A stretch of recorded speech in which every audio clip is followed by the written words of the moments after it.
بنتعلق بربنا سبحانه وتعالى الولي، بالذات لما يبقى عندنا أزمات. ربنا قال كده: تعلقوا بالولي في الأزمة، لأن الأزمة دي هي جزء من رحلتك وقصتك مع الله. قل لن يصيبنا إلا ما كتب الله لنا هو مولانا وعلى الله فليتوكل المؤمنون. كأنه سبحانه وتعالى بيقول: ثقوا متى أعطي ومتى أمنع، ده يتناسب مع ظروفكم وأحوالكم اللي أنا أعرفها أكتر منكم. وتلاقي ربنا قال لك: تعلق بيا لما علاقة تنتهي من حياتك. تعلق بالولي، علاقة مع شغل معين، علاقة مع إنسان معين، حد خذلك في وقت أنت محتاج إنك تسند عليه. ربنا بيقول لك لو في حاجة انتهت يبقى ده عمرها خلاص. قال تعالى: فإن تولوا فاعلموا أن الله مولاكم فنعم المولى ونعم النصير. ربنا سبحانه وتعالى لا يتولى عن العباد، إنما ربنا دايما معاك، وليك سبحانه وتعالى. مفيش حاجة اسمها البيت مكتب مش عارفة أبدأ منين. كل اللي هتعمليه بس يا قمر في حاجة اسمها أبدأ خطوة والباقي هيجي لوحده. بس كده استعيذي من الشيطان الرجيم واغسلي وشك وافتحي شباكك وشوفي السحر اللي هيبدأ في يومك بالصلاة على الحبيب. اللهم صل وسلم وبارك على سيدنا محمد حبيبي يا رسول الله. اللهم استرنا فوق الأرض وتحت الأرض يوم العرض عليك يا كريم. طول ما انت قاعدة سبحي واستغفري وقولي يا رب، وربنا إن شاء الله يهون عليك أي مصاعب وأي تعب وأي حاجة في حياتك وفي يومك. بذكر الله تطمئن القلوب. اذكري الله كده ويلا بينا نبدأ يومنا. يا رب يشفي مرضانا ومرضى المسلمين، ويا رب يصلح حالنا جميعا، ويا رب يرحم أمواتنا، اللهم أمين.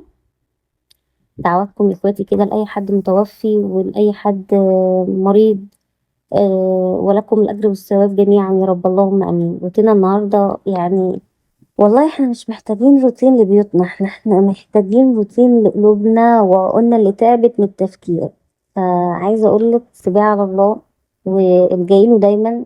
لما تحسي ان في حاجة مضايقاكي بقولك حطي اللايك ما تنسيش. الجايله لو تحسي ان انت دايما تعبانة وتحسي ان انت مهمومة، ما تشتكيش لحد، اشتكي لرب البشر. يمكن لما بتشتكي كتير اللي قدامك بيزهق منك، بيمل، بيبقى مش عايز يسمعك، بيسمعك مرة مش عايز يسمعك التانية. لكن لما ربنا بيكون حاطط في اختبار عشان تلجئيله، عشان ربنا بيحب العبد اللحوح. لحي على ربنا في الحاجة اللي انت عايزاها ايا كان. لازم يكون عندك ثقة ان ربنا ان شاء الله هيديكي كل اللي بتتمنيه، ولو مأجل عنك شيء فهو مأجله في ليكي. لو حد مريض ودايما بقول يا رب يشفيني، ادعوا باستمرار وربنا يشفيك يا رب، يشفي كل مريض. المؤمن دايما مصاب وربنا بيدي كل واحد على قد إيمانه وصبره، ودايما بيختبرنا. فلازم نقول الحمد لله، وزي ما بننظف بيوتنا ننظف قلوبنا بذكر الله دايما، وان احنا نصلي على النبي ندعي لغيرنا الخير هيلف ويجينا والله العظيم. ننظف عقولنا من المشاكل والضغوطات. بصوا طول ما الواحد بصحته الحمد لله، نعمة الصحة دي نعمة ورزق وبركة كده من عند ربنا. حافظي عليها عشان لو راحت منك ومعاكي كنوز الدنيا كلها عمرك ما تقدري تشتري حاجة من نعم ربنا، ولا نظر ولا مشي. بصي ولا مشيتك على رجليكي دي نعمة. جربي كده تقفلي عينيكي شوية، يعني تقفلي عينيكي كده وتشوفي الدنيا ضلمة ليل ونهار مش هتستحملي. النظر ده نعمة. ان انت تاكلي وانت مش حاسة ان انت تعبانة ده نعمة. ان انت تنامي وانت حاسة ان انت مرتاحة ده نعمة. فربنا مدينا نعم كتير فدايما نقول الحمد لله. الحمد لله على كل حال. انا عارفة ان ساعات الدنيا بتضيق بينا وساعات بنزعل وساعات بنتضايق، ساعات بيبقى نفسنا في احلام كده وما بتجيش. بس صدقوني والله الحاجة اللي ما بتجيش هي في الوقت اللي مش بتجيلك فيه ربنا عالم ان هي مش خير ليكي، وهيديها لك في الوقت فعلا الصح اللي انت تستاهليه، لانه هو علام الغيوب. قول يا رب. لح على ربنا. ربنا بيحب العبد اللحوح، فكلنا نقول يا رب الحاجة اللي احنا بنتمناها كده، ويا رب يسعد قلوبكم جميعا اللهم امين. ما تنسيش دعم اختك بقى باللايك. وعايزه اقول لك بيت دودو مش هينور الا بيكي. اتمنى ان انت تشتركي في القناه وتعملي الاشعارات للكل علشان يوصلك كل جديد. ولو انت دايما بتشوفيني اللايك بتاعك ده دعمك اللي بيخليني اكمل وبيخليني استمر. واتمنى من كل اخواتي ما يطلعوش من روتين، يعني على الاقل خالص تشاهدوا لي الروتين 5 دقايق علشان اليوتيوب يرشح بقى قناتي، لان دي مش اول قناه ليا ومن ضمن الأدعية اللي أنا فعلا بدعيها لربنا إن قناتي تكبر، لأني ببقى سعيدة جدا وأنا شايفة حلم بيكبر قدامي. فيا رب يسعدكم جميعا، اللهم آمين. بصوا بقى، اليوم هنا أنا صحيت لقيت الجو حر جدا، والطاقة كانت تحت الصفر، ما كانش فيه أي نشاط، ما كانش فيه أي حيوية. فقلت أشيل كده التراب اللي من الشقة دون. أنا دايما بفتح الشباك عشان يهوي وبنشر كده وأنا قاعدة في الدور الخامس، فبيدخل تراب. قلت لا، أمسح الشقة وألمعها كده، لأن فعلا بص أنا قرفانة إزاي الحر. يعني أنا عايزة أقول لكم ببقى عاملة زي الفسيخة، عارفين الفسيخة اللي بتملحوها كده في الروتينات دي مع لبس الهدوم، فعلا صعب جدا. بس كل اللي وراه حلم بيحب يسعى وراه، عشان ان شاء الله ربنا ما بيضيعش اجر حد بيحسن عمل او بيتعب بجد وبيقول يا رب. فبحاول اتعب على قد ما اقدر يعني، عشان ربنا يحقق لي حلمي، اللهم امين، ويحقق لكم احلامكم جميعا يا اجدع واحلى اخوات عندي واللي لسه هيبقوا عندي. وسبت كده السفره بقى وكل حاجه لمعتها. انا البخاخه دي بحط فيها ايه يا بنات؟ البخاخه دي كلوروكس ابيض مع شوية مية كده.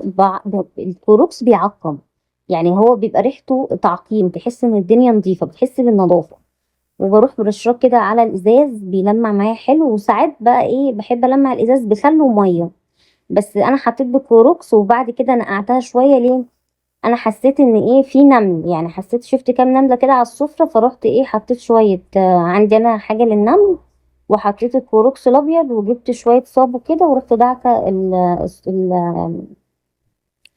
القرصه بتاعت السفره، بس مش بخلي ميه تنزل على الخشب، يعني هو كله على القرصه الازاز اللي انتوا شايفينها دي.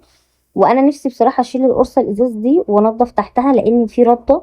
وبصوا انا مسحت على طول، بصوا بمسح على طول لما شفت نزل على الخشب، لان في رده تحتها. بس ايه، هي تقيله وانا خايفه اشيلها تتكسر، ودي لو وقعت على حد هتبهدله خالص يعني. فانا علشان اتلدعت قبل كده كتير في التنظيف اللي هو من القلب دون، اللي هو لا الحته اللي فوق دي عايزه تتظبط، الحته اللي فوق دي عايزه تتلمع، واجيب سلم واقف عليه. فاتلدعت، اتاذيت كتير يعني، اتعورت كتير، وقعت كتير. فبصراحه في حاجات ممكن يعني زي القرصه دي كده، الازاز دي انا لو وقعت عليا فبعد كده مش هعرف حتى يعني اكنس مكان ما انا واقفه. فبقى ايه، استسهل الحاجة وخلي حد يساعدك، يعني ايه، ما تضحيش بنفسك. بالعربي كده ما تضحيش بنفسك، ان انت رأس مالك صحتك، رأس مالك ان انت تشوفي اولادك وبيتك وحياتك، تظبطيها. فانت ممكن تعملي حاجة واحدة ترقدي خالص، ما تقوميش، ما تعرفيش تكملي، ما تعرفيش تنظفي اي حاجة، حتى ما تقدريش حتى يعني تقومي حتى تعملي لحد كوباية شاي. فمش كل حاجة تاخديها على قلبك كده وتجازفي ان انت فعلا ممكن تعملي حاجة تتعبك، لا قدر الله تقعي تتكسري، لا قدر الله. حصلت معايا كتير. لا قدر الله مثلا ان انت تشيلي مثلا، يعني انا بشوف ناس تنظف الشبابيك بعنف، توقف على حاجات عالية، لا قدر الله ده تخش في الازاز. بشوف كوارث بصراحة. فكل واحد رأس ماله صحته يا بنات، والله العظيم، والصحة دي رزق، رزق لا يعوض يعني. فاعملي الحاجة بحكمة وبعقل، بننضف وكل حاجة، بس لازم تعرفي ان انت زي ما يكون رأس مالك فلوس بتمشي يومك بيها، او بتمشي حياتك، او بتمشي ظروفك، فانت رأس مالك برضو صحتك بتمشي يومك بيه، وبتمشي حياتك، وبتمشي ظروفك. وعلى حسب ظروفك، حد تعبان في البيت بتراعيه، بتراعي اهلك، بتراعي بيتك، بتراعي جوزك، بتراعي عيالك. فطبعا دي صحة رأس مال كبير طبعا. بس كده رحت كنسة النمل عندنا في الصيف بيتلم على شوية رد على حاجة، مع اني والله بمسح على طول. بس هو ضيف معانا في البيت، يعني هو ضيف رزل معانا في البيت، يعني من تسجيل الروتين ده انا بقول له انت ضيف رخم ورزل، واتمنى ان انا ما اشوفكش تاني. نعمل ملمع بقى للنيش، لاي خشب عندك، من غير ما تشتري مجمع شبه كده، للنيش، للسفره، للخشب بتاع السفره، لأوضة النوم عندك، اي حاجه عايزه تلمعي بيها، مش احسن من كده. تمام. لايك المتين. بصوا يا اخواتي، ده مش عارفه باين ولا لا، بس انا وشي كله عرق، وشي كله عرق، الجو نور. فشجعيني كده باللايك المتين، وكمان تحلو تصلي فيه على الحبيب الاكبر. شوفني في البيت دودو، البيت دودو مش هينور الا بيكي، فما تنسيش الاشتراك، ممكن الاشتراك تحت الفيديو، تعملي الاشعارات الكل، وتعالي بقى بصي. زيت الخل الابيض عادي، و- وزيت زيتون ده خلصان الصلاحيه، فانا مش هرميه. استفاد بيه. ما عنديش بخاخة، هدلق دي تمام، ولمع للاخشاب وكل ما فيها الخشب تمام. هندلق دي وهوريكم عملي دلوقتي. هندلق دي تمام كده خالص، وهنحط فيها ميه نضيفه وارجع لكم. بصي يا قمر، انا جبت الميه وجبت ريحه اللافندر دي عشان لسه ريحه زيت الزيتون ما بحبهاش خالص. الازازه دي خلصانه الصلاحيه عشان بس تبقوا عارفين، احنا هنستخدمها في الملمعين. ماشي، دي ينفع تستخدميها في شقتك تلمعي بيه. اول حاجه هحط شويه ريحه لافندر مش كتير، يعني يعطروا كده مش كتير، بس انا حطيت شويه مش كتير تمام. انا اصلا ريحه اللافندر دي بستخدمها في حاجات للبشره وكده تمام. هفتح زيت الزيتون، هي مفتوحه من فوق اهي بس هي خلصانه الصلاحيه. هنحط حوالي معلقتين، اجيب معلقه واجيبكم عشان يبقى. بصي معلقتين كبار، هنحط ايه؟ معلقتين كبار، ما تكتريش يعني، مش بكتر الزيت، كل حاجه بالمعقول تبقى كويسه. وهنحط هنا كده في الازازه، وهرجع تاني نحط كده. طبعا الازازه دي هتخليها ملمع عندك على طول، ولا هتبوظ ولا اي حاجه تمام. وهنكمل كده معلقتين بقى، هنملى دي قوي اهي شايفين. وهنحط ايه؟ زيت الزيتون. اي حاجات عندك بقى، ده كانوا عندي وانا قلت استفاد بيهم يعني. خلي كتير قلت استفاد بيه. هنحط كده حوالي يعني ايه شويه، معلقتين 3 كده اهو تمام.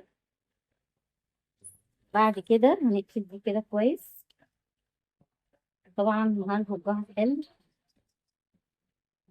بس كده. وبعد ما عملتها بصوا زيت الزيتون كل مرة هتلاقوه مرقد فوق كده، راقد فوق.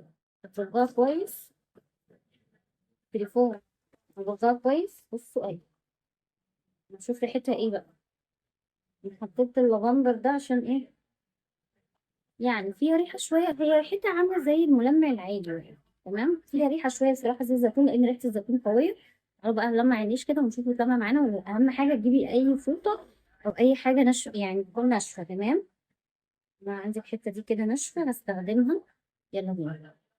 طبعا الفايدة من اللي أنا بعمله ده، طبعا بصوا أنا حطيت، هو المفروض أنت كده هتلمعي. بصي هيلمع معاكي، هيقعد بقى وقت لامع يعني. الفايدة اللي أنا بعمله ده إيه بقى؟ هيلمع معاكي كمان الإزازة لو أنت عايزة، بس ما تجيبوش على الإزازة عشان ما يجيرش بقى. بصي أهو شايفين طبعا. الفايدة إن أنت لو عندك زيت زيتون ممكن تقومي تعملي ملمع، وبصي مش يعني مش بيلزق ولا أي حاجة، لأ هو في لمعة حلوة يعني، أحلى من الملمع. بصوا أنا بشريت، بصوا احلى من الملمع اللي ممكن تجيبيه من بره. فانت الافضل ما ترشيش على الخشب على طول، انت هترشي على الفوطه كده. انا بوريكي كده بوريكي كده، هترشي على الفوطه عشان الخشب ما يبص. هترشي على الفوطه كده اهي، وتروحي ماسكه كله ملمعاه، وربي الازازه كويس. لما تمسكي كده مش هتخلي بقى فيه تراب ولا اي حاجه خالص اهو. بصوا هيديكي لمعه، وهيديكي ان هو نضيف من غير ما يكون، بصوا ما فيهوش اي مش بيلزق ولا اي حاجه.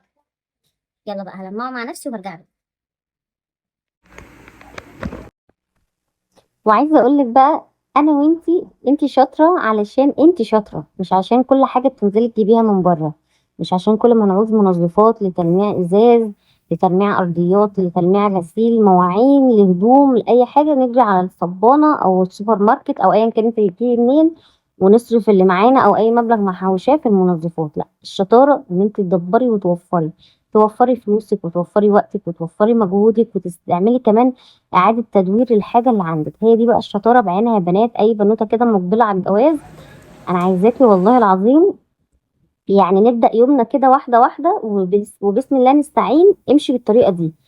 أي حاجة عندك ما تقفيش عليها، يعني أي حاجة مش موجودة عندك في البيت ما تقفيش عليها. ما عندكيش جلانس إزازة وتحطي فيها شوية خل وشوية مية لمعي الإزاز كله تعقيم وتلميع وفلة كده، تلاقي الإزاز فل معاكي. ما عندكيش اريال تمسحي بيه مثلا او اي حاجه للارضيات، شويه بريل عندك، شويه صابون معين عندك، وتعكي الارض. مش هتقولك لا، مش هتشتكي. وبعد كده تروحي لمعه كده شويه كلوروكس ابيض في الميه، وتروحي ماسكه الارض كلها ملمعاها، برضو مش هتقولك لا، هتبقى برضو فله شمعه منوره يعني، من غير ما تكلفي. اللهم صل على الحبيب. عندك نمل، اي حاجه للنمل، في حاجات كتير جدا، ازايز رخيصه مش غاليه، وتروحي حطاها مثلا في شويه ميه وملمعه للنمل اللي انت اي حاجه انت بتستخدميها. ايه تاني يا بنات؟ انا ما عندكيش ملمع للاخشاب، استخدمي الملمع اللي انا قلت لك عليه ده، حلو جدا هيلمع معاكي. دلوقتي هتروحي تجيبي ملمع للاخشاب ب 100 جنيه، ب 50 جنيه، حطيهم في حصاله، حوشيهم. يعني انا قلت لك دلوقتي على 3 حاجات، لو رحت اشتريتيهم من الصبانه او اشتريتيهم من السوبر ماركت هيبقوا عاملين حوالي 200 جنيه، شيليهم. يعني شيليهم، لو انت معاكي ال 200 جنيه شيليهم. ممكن تجيبي بقى 200 على 200 على 200، تجمعي لك 1000 جنيه، تجيبي لك مثلا ستاره، تجيبي لك ملايه، تجيبي لك واقي، تجيبي لك مشايه في البيت، سجاده، تجيبي حاجه للولاد، تجيبي حاجه ليكي. ففي حاجات احنا ممكن نعمل لها بدايل ونستخدم في نفس الوقت. المبلغ اللي معانا دون هيبقى بسيط، بس البسيط هيبقى كتير، القليل هيبقى كتير. يعني جنيه على جنيه ب2 جنيه، 100 على 100 يبقوا 200 جنيه. القليل يا بنات التدبير والتوفير، ان انت لما بتدبري وتوفري المبلغ القليل ده بيبقى كتير، فانت ممكن تحطيه في حاجه كبيره تبان. يعني لو رحت جبت ستاره مثلا، او جبت سجاده، او جبت ملايه، في حاجه باينه، وفي نفس الوقت انت منظفه بيتك وبيتك زي الفل. يعني انا مش بقولك ان انت بتعملي حاجه على حساب حاجه، لا. بنستخدم من البيت الحاجه اللي احنا عايزينها. السيراميك عندك مطفي، معلقتين كبار نشا في شويه ميه نضاف مع شويه خل، ولمعي الارض بعد ما تمسحي خالص بقى وتشيلي الصابون. معلقتين نشا مع شويه ميه نضاف وشويه خل، ولمعي الارض، هيديكي لمعه حلوه جدا. الخل تعقيم، الكلوروكس الابيض تعقيم. هتلاقي نفسك بتعقمي وبتنضفي وبرده من قلب البيت. هو ده التدبير والتوفير. يعني انا اول ما اتجوزت كنت مثلا ممكن اعوز حاجات ومن قريب والله، بس لما لقيت نفسي بوفر مثلا 50 جنيه او 60 جنيه بتوع مثلا ازازة بلانس او اي حاجة، وشلتهم ورحت جبت لي طقم كوبايات شكله حلو مثلا عامل 100 جنيه او 150، فلقيت طقم الكوبايات عندي استفدت منه. وفي نفس الوقت الحاجة اللي انا عايزاها في البيت تنظيف، انا استخدمتها من البيت برضو، ما بتفرقش خالص. يعني ما بتفرقش خالص عن الحاجة اللي انا ممكن اشتريها من بره منظفات. فالشيء وبديله ينجز، يوفر، يدبر معاكي كتير. هندبر ونوفر ونحوش ونجيب كل اللي نفسنا فيه، لان كلنا ستات بيوت شاطرين وجدعين قوي. يا رب يكون الروتين عجبكم، متنسيش باللايك والكومنت الحلو اللي تشجعيني بيه.